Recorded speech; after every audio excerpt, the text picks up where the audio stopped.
Pernah ngebayangin gak apa jadinya dunia kalau simbol ini gak ada? Mungkin semua kemajuan ini gak pernah bakal ada, dan yang lebih parah, kita mungkin masih akan terjebak hidup dalam hutan tanpa kemajuan. Semua cuma dari satu simbol ini, satu simbol penting yang mampu melahirkan ilmu-ilmu yang kita kenal sekarang dan mengantarkan kita manusia. Hasilnya begitu berbeda dengan spesies-spesies lain yang pernah hidup sebelumnya. Di saat semua sibuk dengan ilmu-ilmu yang ada sekarang, hanya sedikit dari kita belajar dan merasai simbol penting. Oleh karena itu, siap-siap kita akan berangkat dalam pertualangan ke tempat dari mana ilmu pengetahuan berasal. Semua ilmu yang menjadi induk dari semua pelajaran yang ada di sekolah kita sekarang.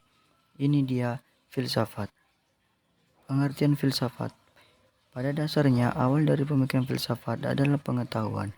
Hal ini mengenai pengetahuan dimulai dengan rasa ingin tahu, kepastian dimulai dengan rasa ragu-ragu, dan filsafat dimulai dengan kedudukannya.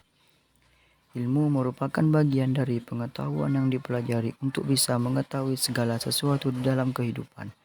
Seringkali seseorang mempunyai keinginan untuk mengetahui sesuatu.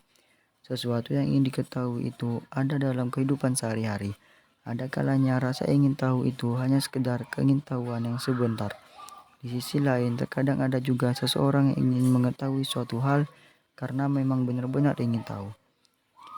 Sehingga dia akan mencari apa yang ingin diketahuinya itu sampai dia mendapatkannya.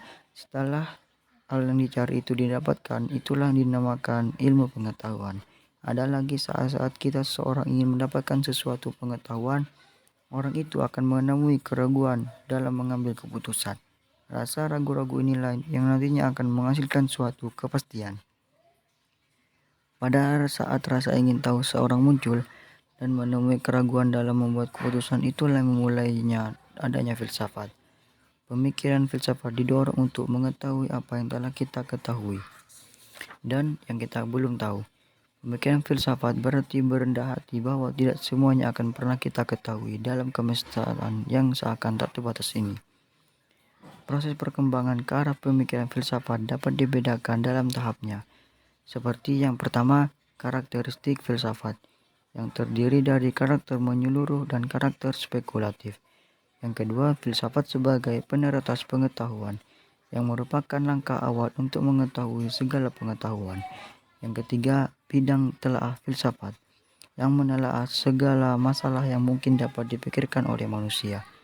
Sesuai dengan fungsinya sebagai pionir, dia mempermasalahkan hal-hal yang pokok. Terjawab masalah yang satu, dia pun mulai merambah. Fungsi filsafat.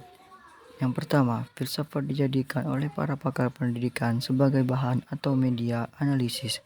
Yang kedua, filsafat juga berfungsi memberikan arah dan tujuan agar teori pendidikan yang telah dikembangkan oleh para ahlinya.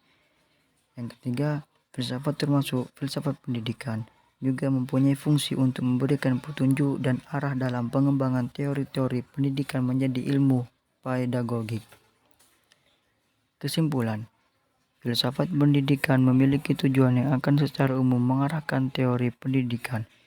Tujuan filsafat pendidikan Islam adalah inspirasional, analitikal, preskriptif, dan investigatif terhadap pendidikan Islam.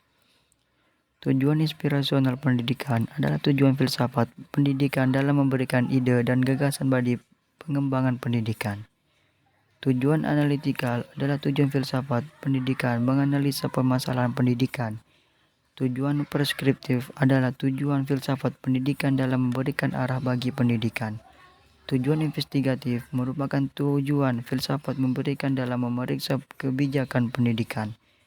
Fungsi filsafat pendidikan Islam adalah merumuskan formulasi pengembangan konsep-konsep filosofis pendidikan Islam.